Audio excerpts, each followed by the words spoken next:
اور پھر جب آپ قرآن پڑھتے ہیں تو قرآن کہتا ہے ان الصلاۃ تنہی عن الفحشاء والمنکر، کہ نماز روک دیتی ہے برے کاموں سے، فحش کاموں سے اور منکرات سے۔ لیکن جب مسلمانوں کی اور نمازیوں کی زندگیوں پہ آپ غور کریں گے تو آپ کو معلوم ہوگا کہ ان کی نمازیں انہیں برے کاموں سے نہیں روک رہی ہیں۔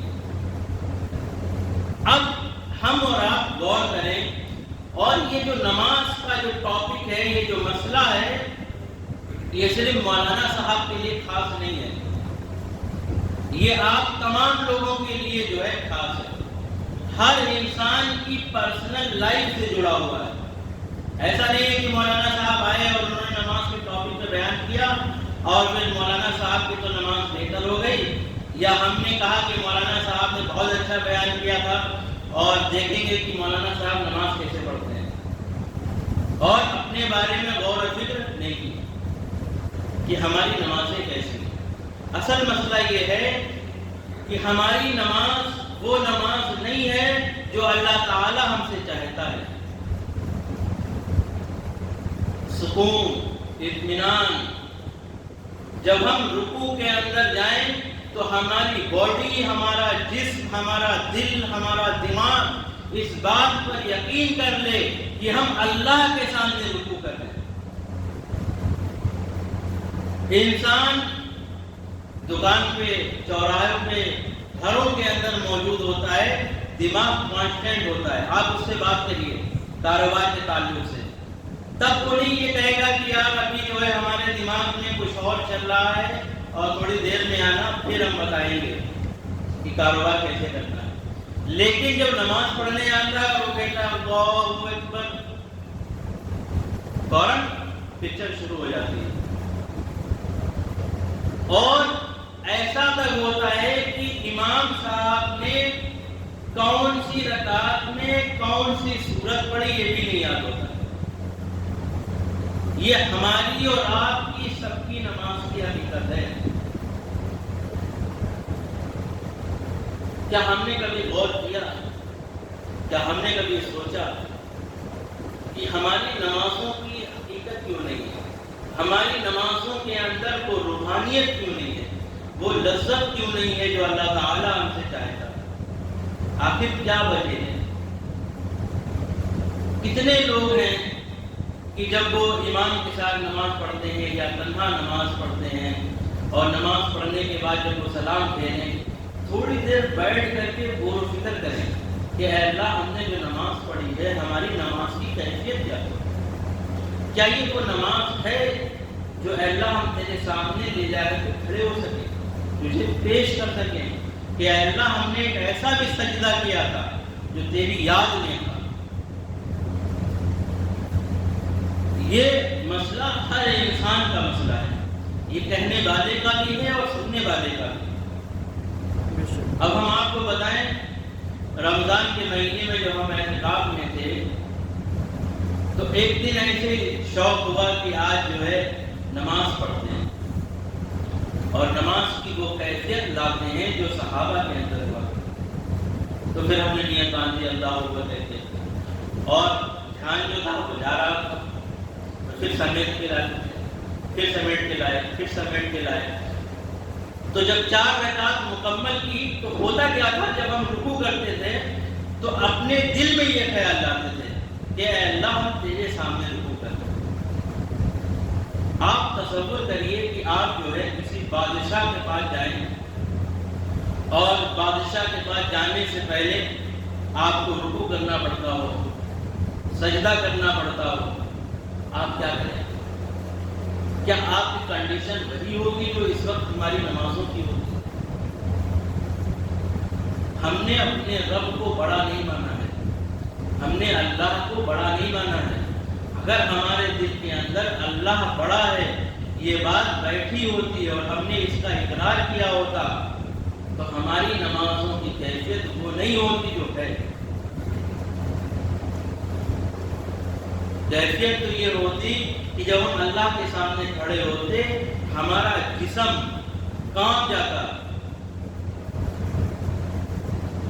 آنکھوں سے آنسو نکلنے لگتے کہ اے اللہ ہم تیرے سامنے کھڑے ہیں، اور ہمیں اپنے گناہ یاد آنے لگتے کہ اے اللہ ہم کتنے گنہگار ہیں کہ تو نے ہمیں اپنے دربار میں بلایا، اپنے سامنے کھڑا کیا،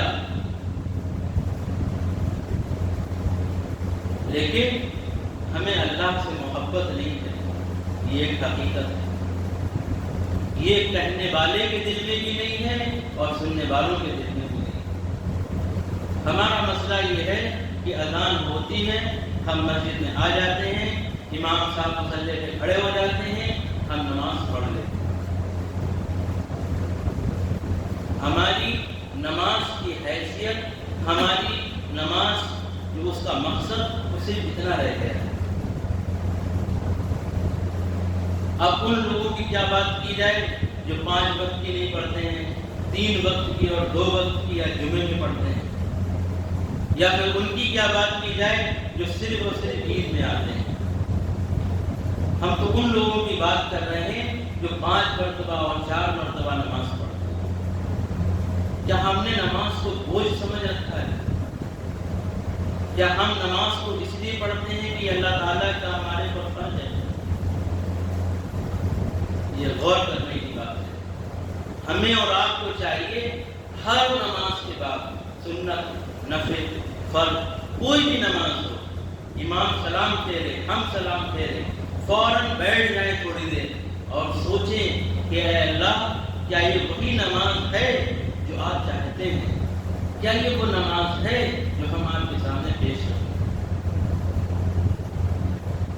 یہ ہمارا مسئلہ ہے۔ عامر نے کیسے نماز پڑھی یہ عامر سے پوچھا جائے، وکیل صاحب نے کیسے نماز پڑھی وکیل صاحب سے پوچھا جائے۔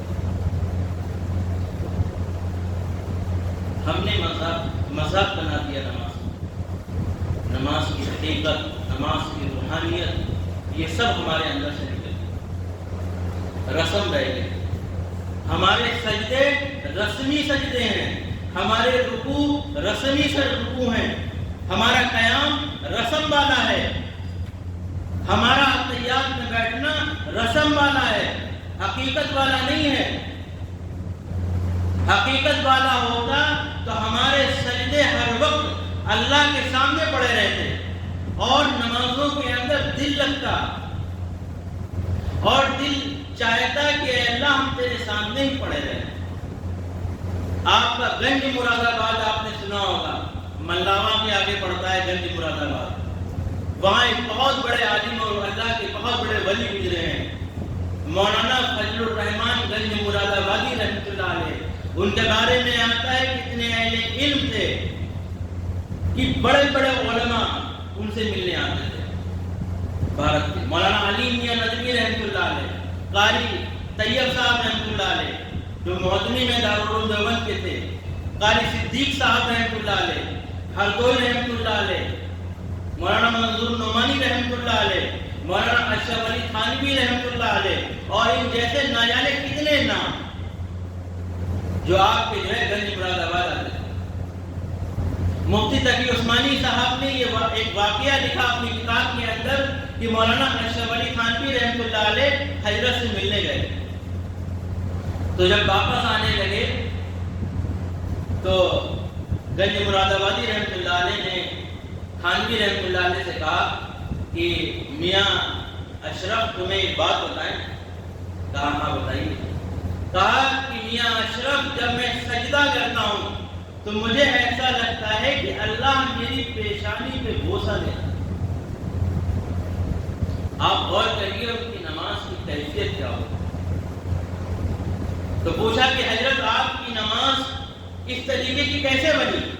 تو فرمایا کہ میں نے اس کے لیے محنت کی، حقیقی نماز کیسے مجھے مل جائے۔ فرمایا کیا محنت کی؟ کہنے لگے کہ اگر مجھے یہ پتا چل جاتا کہ کسی علاقے میں ایک صاحب ہے کہ جب وہ نماز پڑھتے ہیں تو ان کے اور اللہ کے درمیان میں کوئی بھی جو ہے بیچ میں کوئی رابطہ نہیں حائل ہوتا ہے، کوئی دیوار نہیں ہوتی ہے، ڈائریکٹ اللہ سے بات کرتے ہیں، تو میں انہیں ان کی نماز کو دیکھنے کے لیے سفر کرتا ہوں۔ بھائی آپ تو ٹرینیں ہیں، بسیں ہیں، اس وقت آدمی پیدل جاتا تھا، سائیکل سے جاتا تھا، کیا کہا کہ سفر کرتا تھا اور جب وہ نماز پڑھتے تو میں دیکھتا تھا کہ ان کی نماز کیسی ہے، کس طریقے سے رکوع کر رہے ہیں، قیام کر رہے ہیں، سجدہ کر رہے ہیں، اتحیات میں بیٹھ رہے ہیں، کس طرح سے دعائیں مانگ رہے ہیں۔ انہوں نے کہا کہ میں نے نماز کو سیکھنے کے لیے ہجرت کی، سفر کیے، تب میری نماز اس طرح کی بنی ہے۔ مفتی تقی عثمانی صاحب نے ایک دوسرا واقعہ لکھا، فرمایا کہ ایک بزرگ تھے اللہ والے، جب وہ سجدہ کرتے تو بہت لمبا سجدہ کرتے، یعنی 25 مرتبہ اور 27 مرتبہ اور 35 مرتبہ اور 33 مرتبہ سبحان ربی الاعلیٰ پڑھتے۔ تو کسی نے پوچھا کہ حضرت اتنا لمبا سجدہ کیوں کرتے ہیں؟ کیا جواب دیا کہ جب انسان اللہ کو سجدہ کرتا ہے تو اللہ کے سب سے زیادہ قریب ہوتا ہے، اور آگے فرمایا کہ میں اللہ کے اتنے قریب ہوتا ہوں کہ میرا دل ہی نہیں چاہتا ہے کہ میں اپنے سر کو اٹھاؤں۔ آج ہم اور آپ امام صاحب اگر 7 مرتبہ اور 9 مرتبہ سبحان ربی الاعلیٰ کہتے ہیں تو پیچھے دماغ میں آنے لگتا ہے کہ امام صاحب جو ہے دنیا سے کہیں سفر کرتے اور لمبا رکوع کر لیں، پھر بعد میں آدمی پوچھتا ہے یار بڑا لمبا رکوع کیا تھا۔ ابھی ہم لکھنؤ کے اندر تھے تو شروع میں ہم نے نماز پڑھائی تھی، تو ہماری عادت ہے کہ جب ہم نماز پڑھاتے ہیں تو رکوع اور سجدہ جو ہے لمبا کرتے ہیں۔ ہمیں کیا معلوم تھا، ہم نے لمبا کر دیا۔ تو ایک صاحب نے جو ہے وہاں کے جو امام صاحب تھے انہوں نے شکایت کی کہ مولانا جو ہے رکوع اور سجدہ جو ہے بہت لمبا کرتے۔ مولانا صاحب نے ہم سے کہا کہ جو ہے اتنا لمبا جو ہے رکوع اور سجدہ نہ کیا ہے۔ تو میں کہا ٹھیک ہے، جیسا پروڈکٹ مانگا جائے گا سر دیا جائے گا۔ تو ہماری نمازوں کی کیفیت کس طریقے سے ٹھیک ہو، اور ہر انسان اس بارے میں غور کرے، صرف کہنے والے کا مسئلہ نہیں ہے، آپ کا بھی مسئلہ ہے۔ ہماری نمازیں کس طریقے کی ہیں؟ مولانا سجاد نعمانی صاحب فرما رہے تھے کہ ہر مسلمان کو یہ چاہیے کہ وہ 2 رکعت نماز اللہ کے لیے پڑھے، اللہ کی محبت کے لیے پڑھے کہ اے اللہ ہمیں تجھ سے کس طریقے سے محبت ہو جائے، اس لیے ہم 2 رکعت نماز نفل پڑھ رہے ہیں۔ جب ہمیں اللہ سے محبت ہوگی تو پھر ہماری نمازوں کے اندر ریاکاری نہیں ہوگی، دکھاوا نہیں ہوگا، پھر ہمیں نماز بوجھ نہیں لگے گی۔ اس وقت جو ہمیں نماز بوجھ لگ رہی ہے اس کی بہت بڑی وجہ یہ ہے کہ ہم نے نماز کی حقیقت کو نہیں سمجھا۔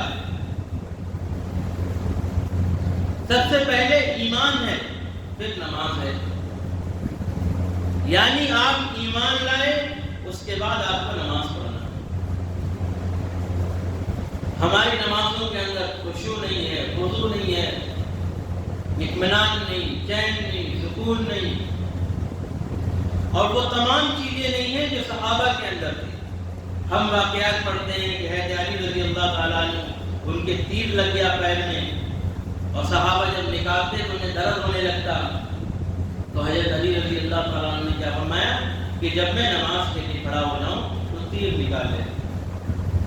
آج ہمارے یہاں کیا ہے کہ مچھر اگر ہمیں کاٹ لے نماز کے اندر فوراً ہاتھ چلانے لگتے ہیں، کھجلی مچنے لگے تو ہاتھ چلانے لگتے ہیں۔ آپ سوچئے کہ حضرت علی رضی اللہ تعالیٰ عنہ کی نماز کیسی ہوگی کہ جب آپ اللہ اکبر کہتے تھے پھر آپ اللہ کے ہو جاتے تھے۔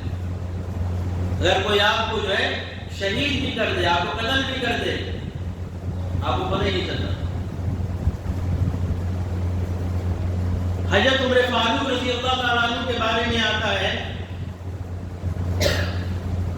جس دن آپ کو شہید کیا گیا، آپ فجر کی نماز پڑھا رہے تھے، مصلی پہ کھڑے تھے، ایک کافر مشرک آیا اور آنے کے بعد آپ کو چاقو مارا، آپ گر گئے۔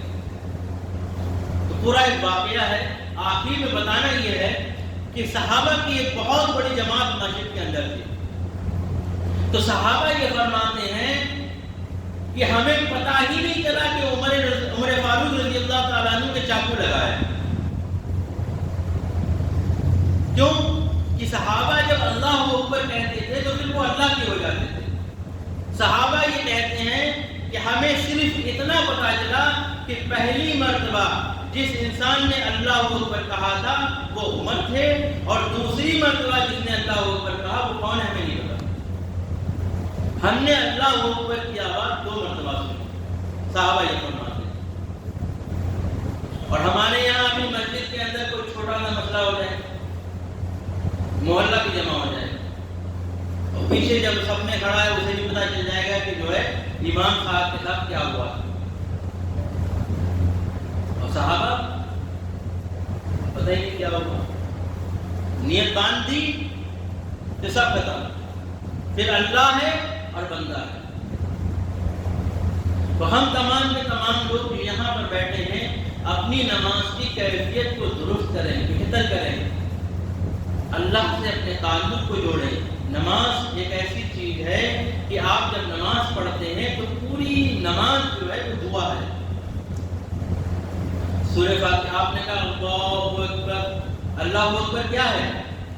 تسبیح، ذکر ہے نا اللہ کا کہ اللہ سب سے بڑا ہے. آپ نے کہا اللہ اکبر، پھر آپ نے سورہ فاتحہ پڑھی. سورہ فاتحہ کیا ہے؟ دعا. پھر آپ نے کوئی سورت پڑھی قرآن. پھر اس کے بعد میں آپ نے کہا اللہ اکبر، آپ رکوع میں چلے گئے. اب آپ جب رکوع میں گئے تو پھر رکوع بھی عبادت. آپ وہاں کیا کریں؟ سبحان ربی العظیم، سبحان ربی العظیم، تسبیح پڑھ رہے ہیں، اللہ کا نام لے رہے ہیں. پھر آپ نے جو ہے قیام کیا. پھر آپ جو ہے سجدے میں چلے گئے. سجدے میں آپ کیا کر رہے ہیں؟ سبحان ربی الاعلیٰ، سبحان ربی الاعلیٰ. پھر اللہ کا ذکر کر رہے ہیں، اللہ کا نام لے رہے ہیں، تسبیح پڑھ رہے ہیں. پھر آپ اتحیات میں بیٹھ گئے اور اتحیات پڑھ رہے ہیں. اتحیات کے بارے میں آتا ہے کہ اللہ کے نبی صلی اللہ علیہ وسلم جب معراج پر گئے تو آپ کی اللہ تعالیٰ سے جب بات ہوئی تو آپ نے جا کر کے اللہ تعالیٰ سے کہا کہ اے اللہ، جب ہم انسان دنیا میں ملتے ہیں تو ایک دوسرے کو سلام کرتے ہیں، تو اے اللہ ہم تجھے کیا پیش کریں؟ تو اللہ تعالیٰ نے کہا کہ التحیات پڑھو. التحیات للہ والصلوات والطیبات والسلام علیک. آپ غور کریے کہ آپ نماز کے اندر کیا کیا پڑھتے ہیں.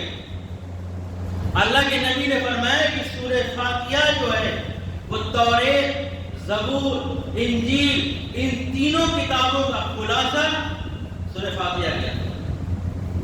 تینوں آسمانی کتابیں. اور اللہ کے نبی نے فرمایا کہ آج سے پہلے ایک صحابی کا ہاتھ پکڑا اور آپ نے فرمایا کہ کیا میں تمہیں ایک ایسی سورت نہ بتاؤں جو آج سے پہلے نازل نہیں ہوئی؟ تو صحابہ نے کہا کون سی سورت ہے؟ آپ نے فرمایا سورہ فاتحہ. آپ وہ سورت پڑھتے ہیں.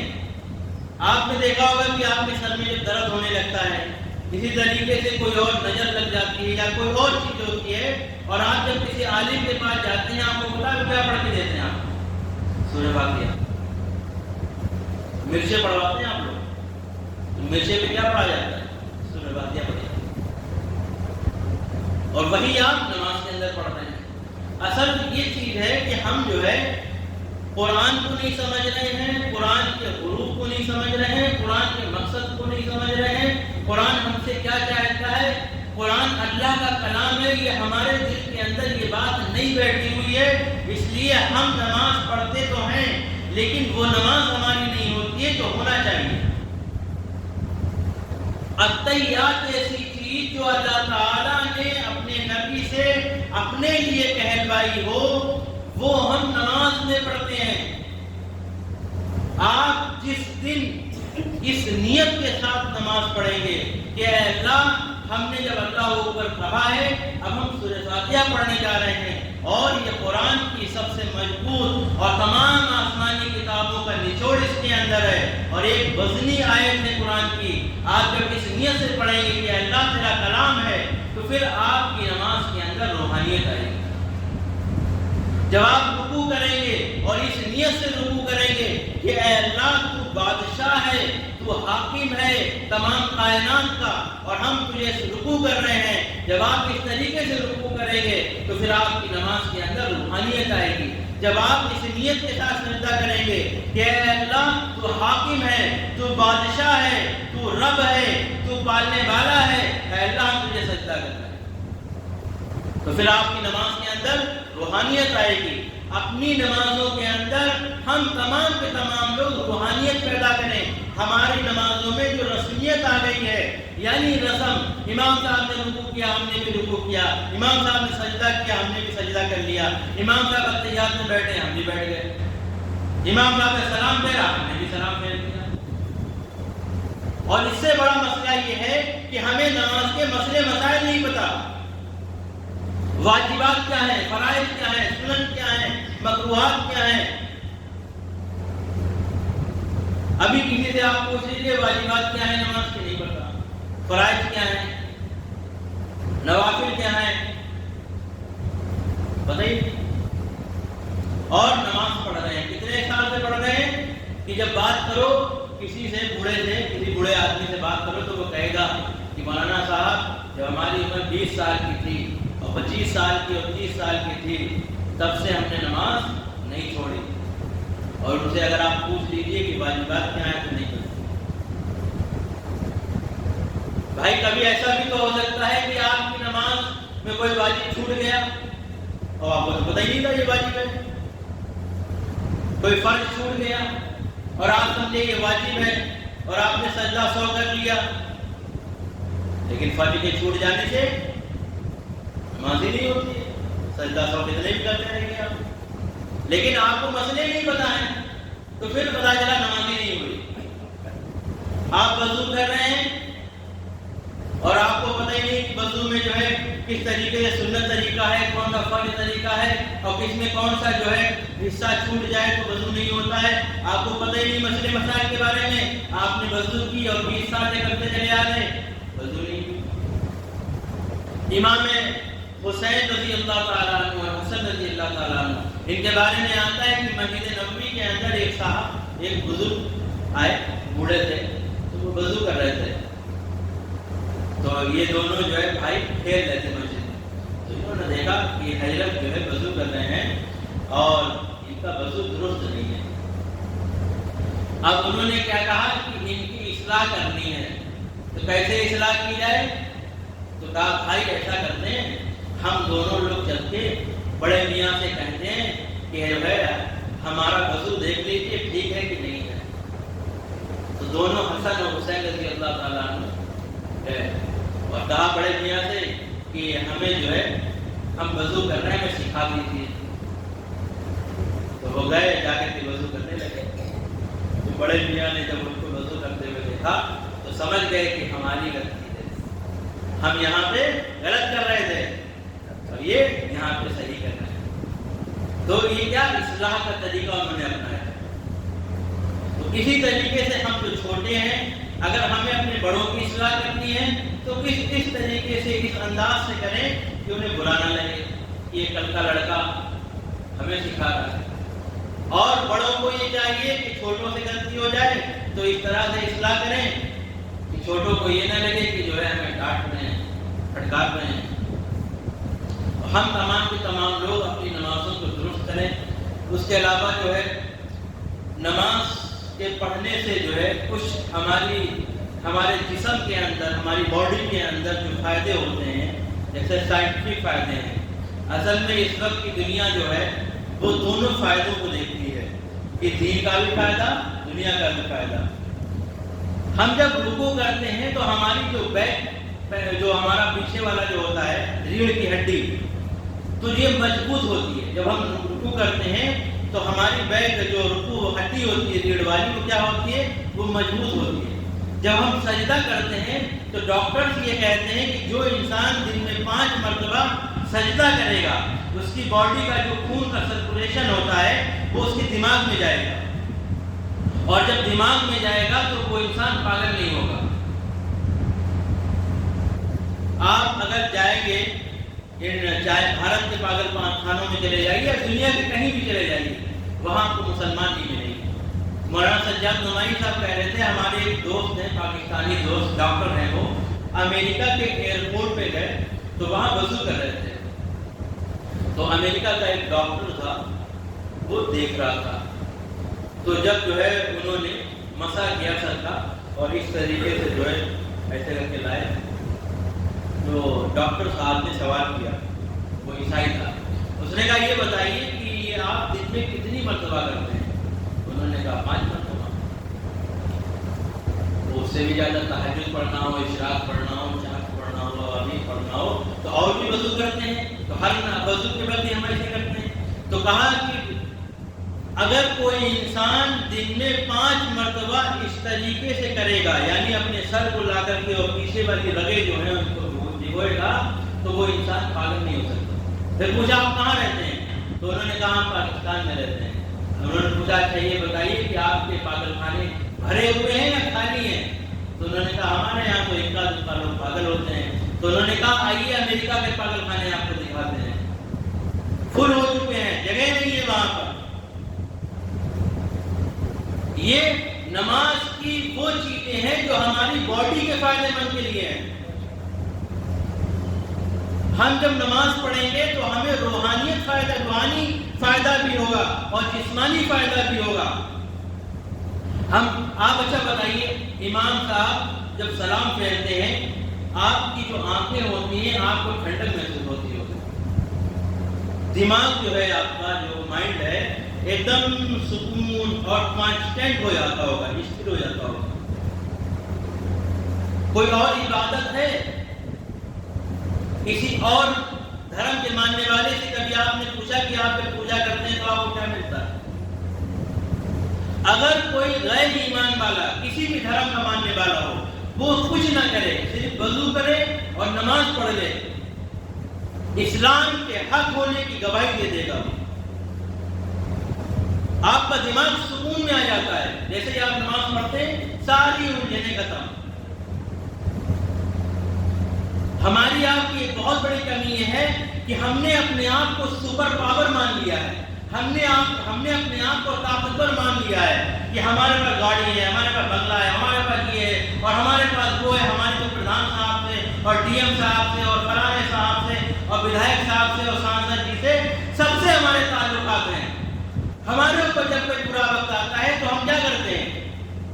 اگر کسی کی ودھائک سے جان پہچان ہے تو ودھائک کو فون کرے گا، سانسد کی ہے تو سانسد کو فون کرے گا، چیئرمین صاحب سے ہے تو چیئرمین کو فون کرے گا، ایس او سے ہے تو ایس او کو، ایس پی سے ہے، ڈی ایم، جہاں تک اس کی پہنچ ہوتی ہے فوراً فون لگانا شروع کر دیتا ہے۔ اللہ کے نبی کیا کرتے تھے؟ آندھی چلتی، برسات ہوتی، فوراً آپ مسجد بھاگ کے آتے، سورج گرہن، چند گرہن، کچھ بھی ہوتا آپ فوراً مسجد میں آتے۔ ہم کیا کرتے ہیں؟ فون لگاتے ہیں، ارے وہ فلاں مصیبت ہمارے اوپر چیئرمین صاحب ودھائک صاحب آتے اسے ختم کرتے۔ ہم نے اپنا تعلق اللہ سے نہیں جوڑ رکھا ہے، ہم نے اپنا تعلق غیروں سے جوڑ رکھا ہے۔ ہم نے اپنا تعلق جب غیروں سے جوڑا تو پھر ہمارے اندر کیا آیا؟ غیروں کی اہمیت آئی، اللہ کی اہمیت ہمارے دل کے اندر نہیں آئی، اللہ کی محبت ہمارے دلوں کے اندر نہیں آئی۔ آج بھی وہ لوگ موجود ہیں کہ جب وہ اپنے ہاتھوں کو اگر وہ اٹھا لیں اللہ کے سامنے اور وہ دعا کریں کہ اے اللہ ہمارا فلاں کام ہو جائے تو ان کا کام ہو جاتا ہے۔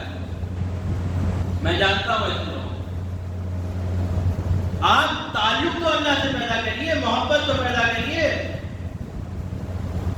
آپ نے بڑا مانا ہی نہیں اللہ کو۔ آپ کی نمازیں اس بات کا اقرار نامہ ہے اور اس بات کی حقیقت بیان کرتی ہیں کہ آپ نے اللہ کو بڑا نہیں مانا ہے۔ اگر آپ نے اللہ کو بڑا مانا ہوتا تو آپ کی نمازیں بہتر ہوتی، آپ کی نمازیں آپ کو برے کاموں سے روکتی، آپ کو گناہوں سے روکتی، چغلیوں سے روکتی، حسد سے، کینہ سے، بغض سے اور اس طریقے کی تمام برائیوں سے روکتی۔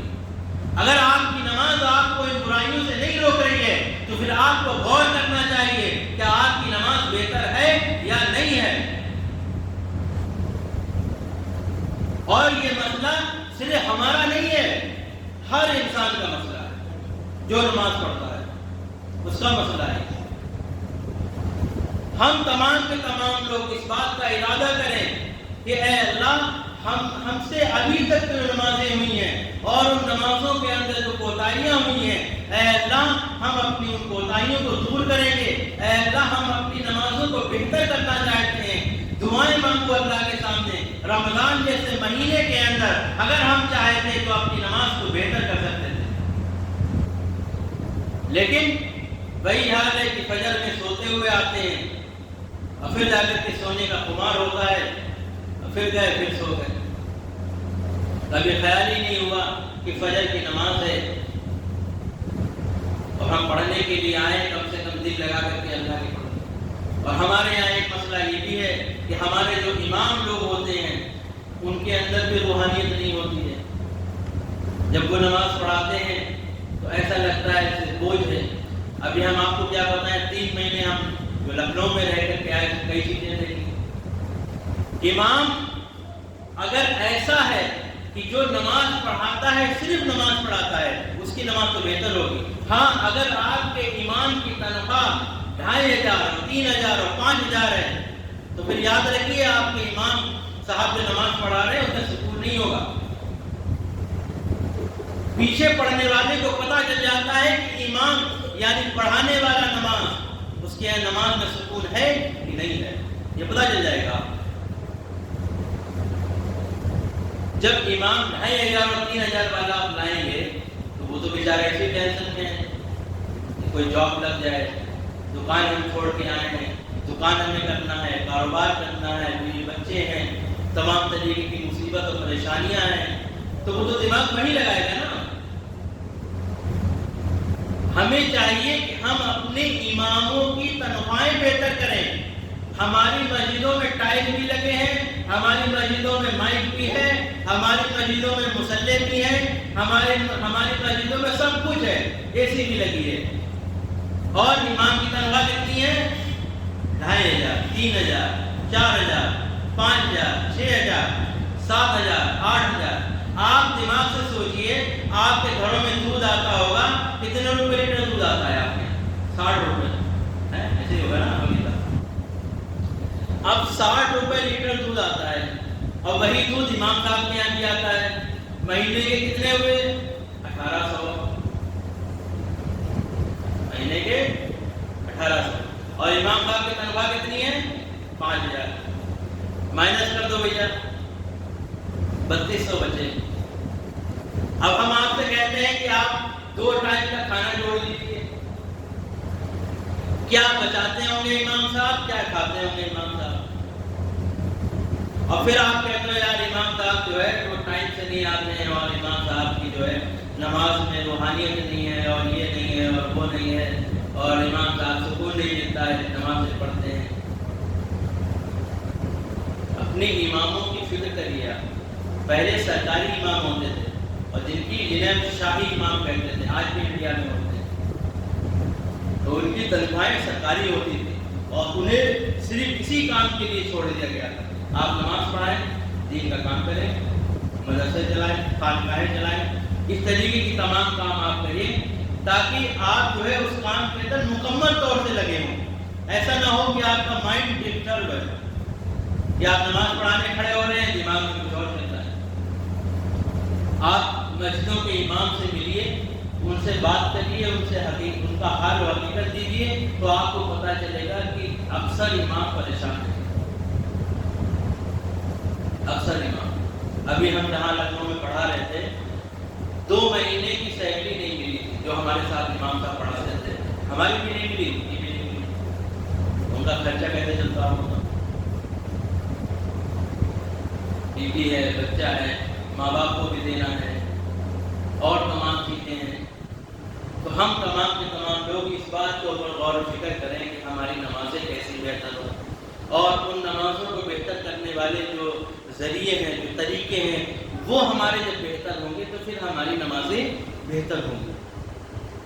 اور اسی طریقے سے قرآن کی نماز کے اندر ہم قرآن کو پڑھتے ہیں تو قرآن کو بہتر کریں، کسی حافظ کو لگائیں، امام صاحب سے یہ کہیں، جب امام صاحب کی تنخواہ بڑھیا ہوگی تو پھر آپ بھی کہیں گے کہ امام صاحب ایسا کریے، کوئی ٹائم جو ہے بڑے لوگوں کا مکتب لگا دیجیے جس میں ہماری قرآن درست کی جائے، صحیح کی جائے، ہمیں واجبات بتائے جائیں، ہمیں فرائض بتائے جائیں، ہمیں سنن بتائے جائیں۔ تو پھر آپ یہ سب باتیں کب کریں گے امام صاحب سے؟ کہ امام صاحب کی تنخواہ بہتر ہوگی، اور جو امام صاحب کی تنخواہ ہی نہیں ہے تو پھر امام صاحب کیا کہیں گے؟ کچھ ٹینشن میں ہوں گے۔ تو اپنے بچوں کا، اپنے آپ کا، اپنی بیوی کا، اپنے گھر والوں کا، اپنے محلے والوں کا، ان تمام لوگوں کے بارے میں غور کریے، اپنے بارے میں غور کریے، کیا میری نماز بہتر ہے؟ کیا ہم جو نماز پڑھ رہے ہیں وہ حقیقی نماز ہے، روحانی نماز ہے؟ کیا ہماری نمازوں کے اندر وہ چیز ہے جو صحابہ کے اندر تھی؟ فضائل اعمال آپ پڑھیے نماز کے باب میں کتنے واقعات بھرے پڑے ہیں کہ جو ہے فلاں صاحب نماز پڑھتے، صحابہ کے بارے میں، اللہ کے نبی کے بارے میں، بزرگوں کے بارے میں۔ لیکن انہیں جب ابھی 3-4 مہینے سے فضائل اعمال ہم نے لگاتار سنی، اثر کے بعد ہوتی تھی وہاں، تو جب ان کے واقعات پڑھے جاتے تھے تو ہم اپنے بارے میں سوچتے تھے کہ یار ہماری نماز ایسی کیوں نہیں، ہم ایسی نماز کیوں نہیں پڑھتے؟ اور ہم مسلمان تو یہ بھی نہیں سوچتے کہ جو ہے ہماری نماز ویسی کیوں نہیں، ہم ویسی نماز کیوں نہیں پڑھ پاتے۔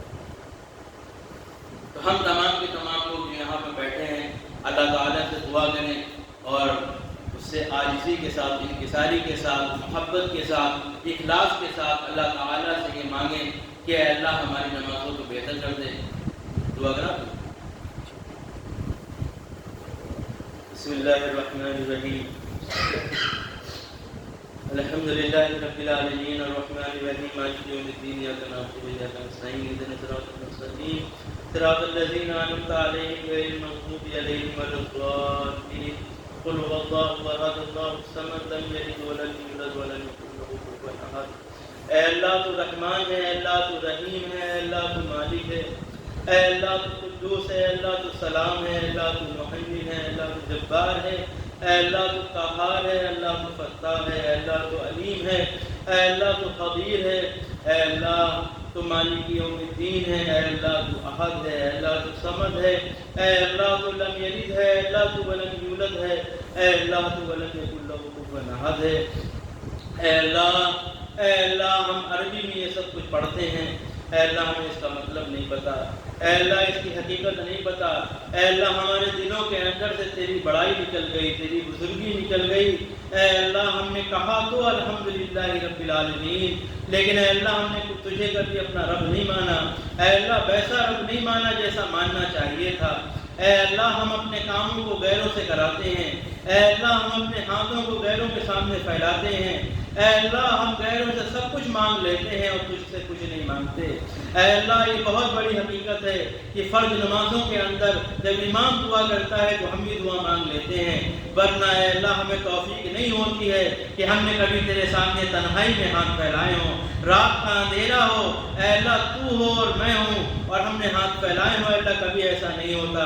اے اللہ نہ کبھی نفل نمازوں کے بعد میں اللہ ہم نے کبھی دعائیں کی، اے اللہ نہ کبھی پریشانیوں کے وقت میں دعائیں کی، اے اللہ نہ کبھی ہم کسی ایسی حالت میں کنڈیشن میں تھے کہ اللہ ہمارے سامنے پریشانی آئی اور ہم نے دل میں یہ دعا کی ہو کہ اللہ ہماری فلاں پریشانی کو دور کر دے۔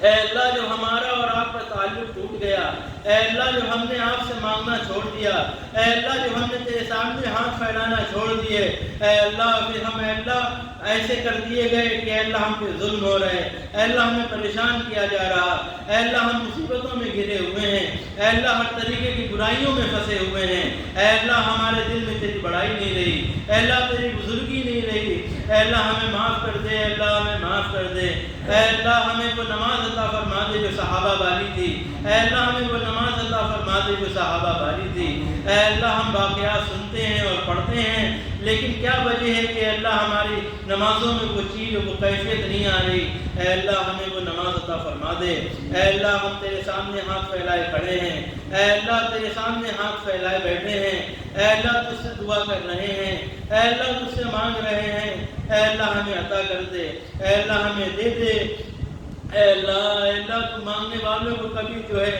بھگاتا نہیں ہے، اے اللہ ہم مانگ رہے ہیں، اے اللہ ہمیں عطا کر دیجئے، اے اللہ ہمیں دے دیجئے، اے اللہ اپنا محبوب بنا لے، اے اللہ ہمیں تجھ سے محبت ہو جائے، اے اللہ ویسی محبت ہو جائے جیسے ہم اپنی بیوی سے کرتے ہیں، اپنے بچوں سے کرتے ہیں، اپنے ماں باپ سے کرتے ہیں، اپنی دکانوں سے کرتے ہیں، اے اللہ اس سے زیادہ اے اللہ تجھ سے محبت ہونی چاہیے تھی، اے اللہ یہی ایمان ہے، اے اللہ ہمیں وہ محبت دے دے، اے اللہ ہماری نمازوں کے اندر اے اللہ وہ کیفیت عطا فرما دے جو صحابہ کی تھی، اے اللہ ہمیں مانگنے والا بنا دے، اے اللہ ہمیں مانگنے والا بنا دے، اے اللہ ہمیں مانگنے والا بنا دے، اے اللہ اپنا قرب نصیب فرما، اپنی محبت نصیب فرما، اے اللہ ہماری تمام دعاؤں کو اپنے نبی صلی اللہ علیہ وسلم کے صدقے طفیل میں قبول فرما، ورحمتک یا ارحم الراحمین۔